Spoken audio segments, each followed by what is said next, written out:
Oke, berarti kesimpulan hari ini apa nih Pak Tung? Rahasia orang Tionghoa. Ya, saya akan sampaikan pengalaman saya bergaul dengan banyak konglomerat begitu ya. Baik yang nomor sekian, nomor sekian, nomor sekian. Dan ternyata mereka mendidik anaknya dengan kecerdasan keuangan yang berbeda dengan orang biasa. Sekarang akan saya share kecerdasan keuangan dalam waktu 5 menit. Kita sekolah, setelah lulus sekolah disuruh apa? Kerja, tapi kita tidak diajarin ngelamar kerja. Kerja untuk apa? Cari uang. Tapi kita tidak diajarin cara cari uang dan kecerdasan keuangan. Bahkan kecerdasan keuangan itu ternyata lebih tabu dibanding kecerdasan seksual.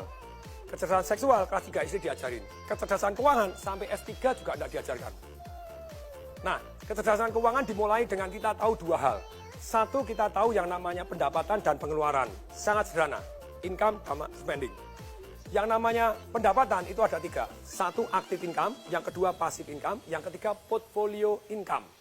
Active income ada 3. Satu adalah kita sebagai karyawan, itu active income. Kemudian yang kedua, kita sebagai profesional, jadi dokter, jadi lawyer, di mana Anda harus ada Anda, baru dapat income. Yang ketiga dari active income adalah sebagai pengusaha, tapi usahanya belum autopilot.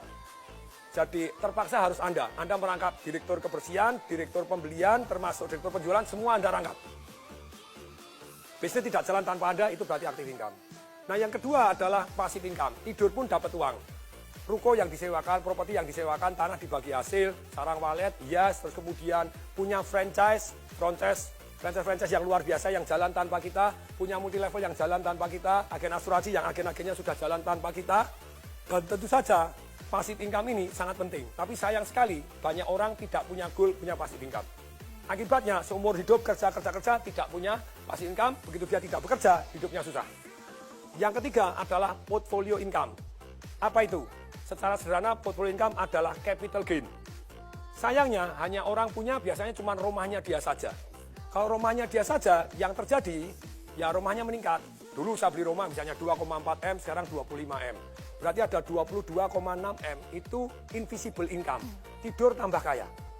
Nah ini padahal harusnya lebih dari 1, jadi Anda tambah kaya tanpa disadari. Pengeluaran secara umum ada yang namanya produktif dan ada yang namanya konsumtif. Kalau yang namanya produktif, itu tentu saja yang untuk investasi tadi, untuk passive income dan untuk portfolio income. Yang produktif, ada juga yang konsumtif. Ada juga yang kesannya konsumtif, sebetulnya produktif. 3 pengeluaran yang kesannya konsumtif tapi produktif. 1, yaitu pengeluaran untuk belajar. Yang kedua, pengeluaran untuk bergaul dengan orang-orang kaya untuk belajar. Bukan dunia jeleknya, Anda pelajarin dunia positifnya. Yang ketiga, pengeluaran untuk amal. Kelihatannya konsumtif, tapi sebetulnya membawa berkat luar biasa untuk kita. Nah, pengeluaran ini juga, ini namanya ada 3 jenis nih. Kalau yang di luar 2 tadi, produktif, konsumtif. Sekarang pengeluaran ada 3. 1 yang namanya langsung habis. Apa itu yang termasuk langsung habis? Saya ngajar anak-anak umur 12 sampai 21 tahun, sekian ratus anak datang, saya tanya, kalau kamu tak kasih duit 50 juta, beli apa? Ada yang nulis, sepatu 24 juta. Sepatu apa 24 juta? Dia nyebutkan merek tertentu, Pak Tung ketinggalan. Keren Pak Tung, itu pengeluaran langsung hilang. 3 tahun kemudian dijual sepatunya laku nggak? Langsung habis. Anda makan, Anda beli baju, beli apa itu langsung hilang, pengeluaran langsung hilang. Jadi konsumtif langsung hilang. Yang kedua, passive spending. Apa itu passive spending? Anda langganan macam-macam gitu ya, yang tidak Anda pakai, termasuk karyawan tidak produktif. Kemudian Anda beli mobil yang sebetulnya tidak harus, setiap bulan harus keluar, bensin keluar. Ini semuanya passive spending. Tidur pun tetap harus Anda keluar. Ini berat, saya sangat menghindari ini. Kemudian yang ketiga, itu adalah invisible spending. Tidur pun Anda dirampok tanpa Anda tahu. Contohnya, harga mobil. Saya dulu beli mobil 2009, Mercedes S-Class, 1850, 1.850.000. Begitu tahun lalu saya jual, 350. Hilang 1,5 M. Untungnya saya belinya pakai passive income, jadi aman. Jadi gini, pelajarannya adalah begini. Selama Anda belum punya income, saya bilang, seperti anak-anak kecil tadi. Negara ini bangkrut, rakyat-rakyatnya miskin. Kenapa?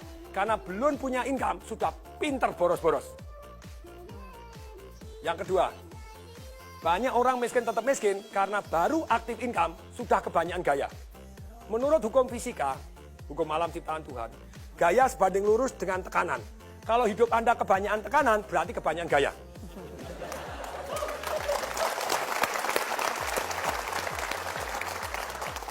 Jadi begini, boleh nggak kita gaya? Boleh. ketika passive income Anda jauh lebih besar dibanding gaya hidup Anda, maka Anda hidupnya tanpa tekanan.